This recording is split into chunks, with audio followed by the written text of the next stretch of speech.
This next topic is heavy and profound, but I feel compelled to share it. And that is the reference to the Christian cross. The cross does not exist.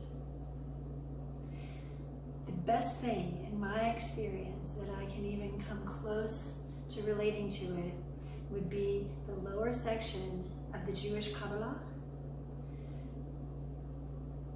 that extends downward to the 10 Sephiroth, and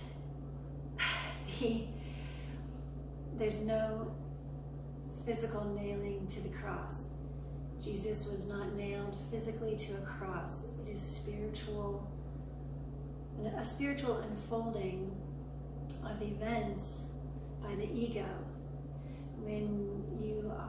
When you have Awakened Kundalini and you are moved along the Kabbalah pathwork, when you attain each goal that has been pre-designed for you, and say you are being moved along and you come to the wisdom Sephiroth, and then it's considered that you nailed it.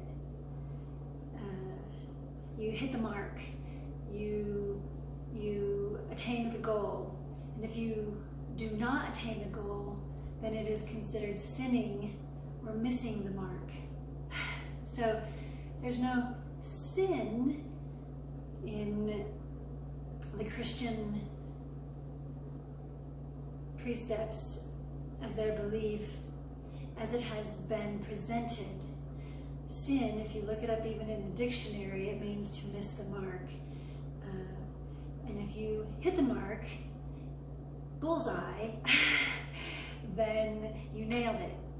So the entire Christian cruelty by the ego to design a symbol that is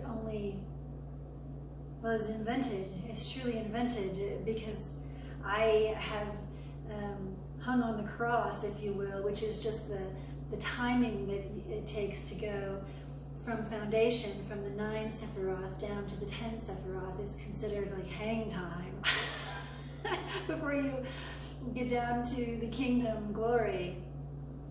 And that all relates to the Ancient Jewish Qabalah, and for the Christians to cut off the entire upper quadrant of the Kabbalah and just focus in on the lower section of, say, 7, 8, 9, and 10, and make that cross is false.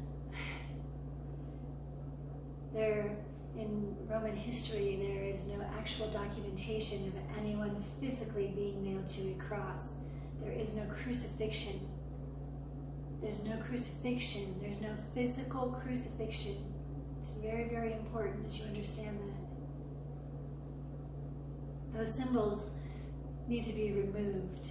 They are false symbols, and at the very least, they're incomplete because you are missing the entire upper rectangle of the Jewish Qabalah pathworking.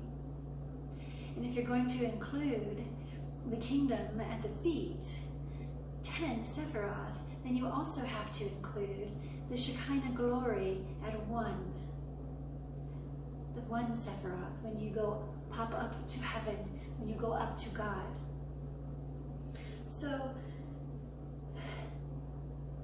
my experience with Awakened Kundalini in this journey is that there are times when the ego is extraordinarily cruel. I don't really know why. I guess it's just part of the cleansing or the fixing that God is doing.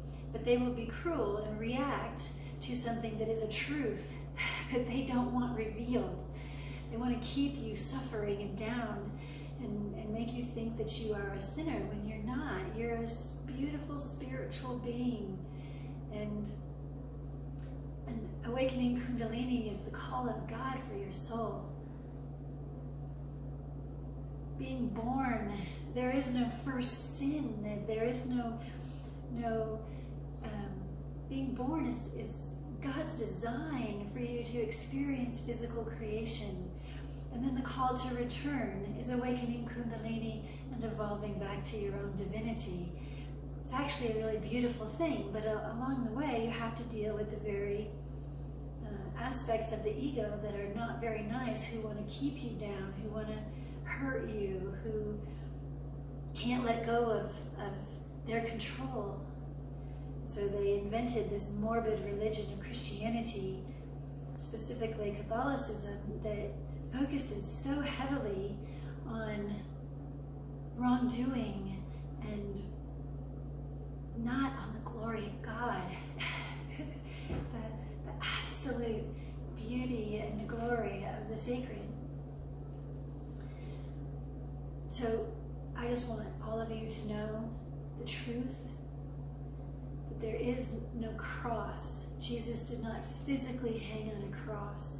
He awakened Kundalini, and he did the Ancient Jewish Qabalah pathwork, and at the bottom is the 10 Sephiroth, and at the top is the 1 Sephiroth, and they both represent glory, the kingdom and the Shekinah glory, and it is a beautiful, beautiful thing. Yes, there are some dangers, some challenges, some obstacles to overcome along the way, but it is not, as the Christians are trying to perpetuate, and I just wanted to share that. That is the truth of God. Have a beautiful